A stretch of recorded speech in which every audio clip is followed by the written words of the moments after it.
जो जिस जमीन पर रह रहे हैं, जिनका कब्जा जिस जमीन पर है, और अगर उनका ऑनलाइन रसीद कट रहा है, उनको कोई कागजात दिखाने की जरूरत नहीं।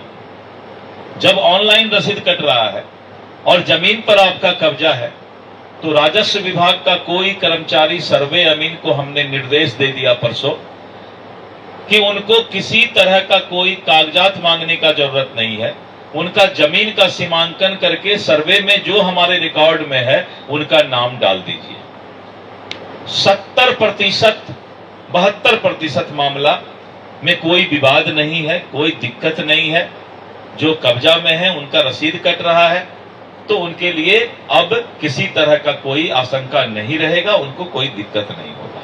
हमारे बिहार में शराबबंदी है, तो आप कौन सा नशा में ये सब अनाप शनाप बयान देते हैं डॉक्टर दिलीप जायसवाल जी? इसका मतलब है कि आपका किशनगंज में मेडिकल कॉलेज, आपकी घर, पुश्तैनी जमीन, ये सब आपकी बाप दादा का कोई कागजात नहीं है। डॉक्टर दिलीप जायसवाल जी का मैं एक बयान सोशल मीडिया में सुनकर मुझे घोर आश्चर्य हो रहा है कि इस प्रकार का बयान डॉक्टर दिलीप जायसवाल के द्वारा दिया जा रहा है कि जिसकी रसीद कट रहा है या कट चुका है, वो ज़मीन का कागजात दिखाने की ज़रूरत नहीं है, रसीद कट गया हो गया। तो मैं डॉक्टर दिलीप जायसवाल जी से चंद सवाल कर रहा हूं कि आपने रसीद काटने का नाम बोला कि रसीद कट गया। यहाँ तो अंचल में फर्जीवाड़ा तरीका से भी रसीद काटा जा रहा है, जो सर्वविदित है।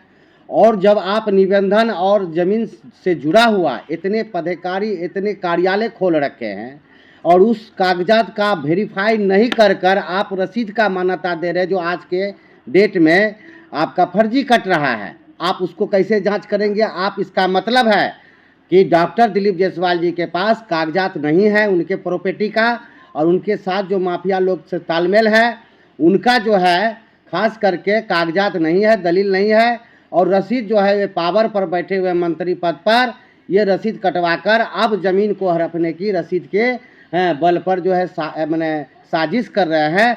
तो मैं इसका खुलासा करता हूं, लगता है कि डॉक्टर दिलीप जायसवाल जी के पास पुश्तैनी कोई कागजात नहीं है और उनके पास मैंने ज़मीन से जुड़ा हुआ नियमानुसार कागजात नहीं है। और वर्तमान रसीद कटाकर ये जिस प्रकार से बयान दे रहे हैं नाप शनाप, ये बहुत ही दुर्भाग्य की बात है कि आज हमारे बिहार में गरीब गुरबा लोग रसीद नहीं कटा पा रहे हैं, नहीं कटा सके। पैसे की दिक्कत हो या जानकारी की दिक्कत हो, उनकी पूर्वज की ज़मीन है या हमारी पूर्वज की अशोक ठाकुर की ज़मीन है, उसको आप कैसे जांच कर देंगे? जबकि वर्तमान में आपका भूमाफिया और आपके साठगांठ में आपका ये घटिया किस्म का बयान, घटिया किस्म का कानून लाना ज़मीन संबंधी में, और आप कहें कि 75% ज़मीन का कोई विवाद ही नहीं है।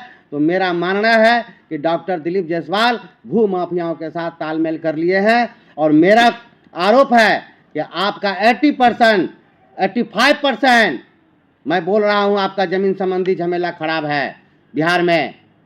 जो बेईमान लोग, सामर्थ्य लोग गलत कागजात बना लिए, जैसे जिसमें आपका भी मैं गिनती देता हूं मिस्टर दिलीप जायसवाल जी। इसका मतलब है कि आपके पास कागजात नहीं है।